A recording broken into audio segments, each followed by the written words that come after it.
Okay, we're not going to waste any time. Welcome to 6 surprising things you can do to customize your Android smartphone.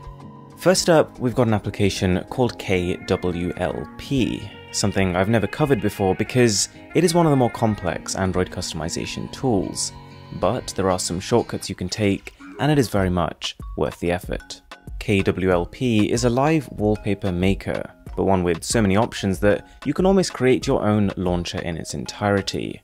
There's a lot to it, but using presets means that instead of trying to build a theme, you can just tweak an existing one.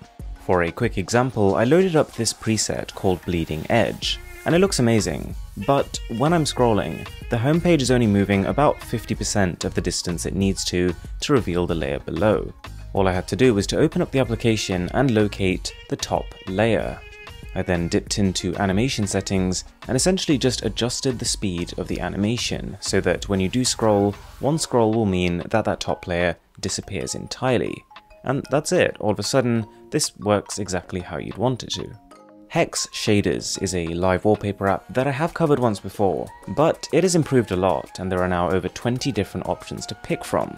Not to mention, these aren't your standard live wallpapers. Each one has a pixelated look to save battery, and when I show these to people, they're either completely entranced or they can't stand the aesthetic. But to me, because the grid is actually hexagonal and not square, I think instead of looking pixelated, it actually looks kind of artistic. Volume Pi is one that doesn't need much of an explanation. Once enabled, you swipe from the right or the left of your screen to bring up sliders for your media, alarm and call volume. With a lot of phones, even this one, the Find X, your fingers don't naturally rest on the volume buttons. So if you want to change the volume on the fly without needing to adjust your grip, this is a neat way of going about it. You can also just give a light touch to bring up the media volume alone, which I thought would be really fiddly, but it works alright. Then we've got Niagara Launcher, which is a pretty new one. If the fanciness of what I've shown you so far doesn't appeal to you, this launcher lets you go to any app in 2 taps, and it can also be used one-handed. From the name, I'm guessing it's inspired by the famous waterfall, and you see elements of this when using the launcher. It's not overly animated though, quite simple and to the point.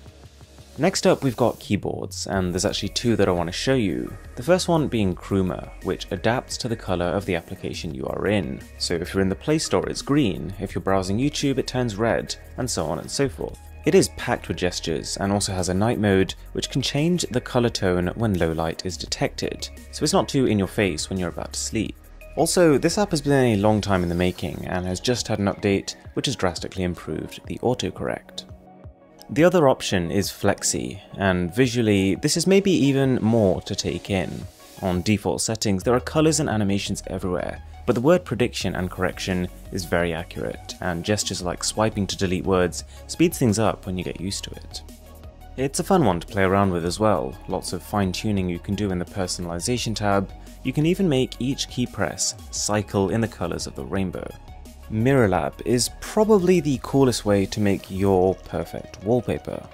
A good way to describe it would be as an abstract photo editor, and the best way I've found to create a wallpaper is to take one you already like and then add a slight tweak, like the height map, which takes light areas and lifts them out of the image. There's everything here, from the ability to add turbulence to your background, create pop-ups which distort the wallpaper, and my personal favourite, introducing geometry, which lends itself quite nicely to nature and landscape photos. A lot of fun to be had here.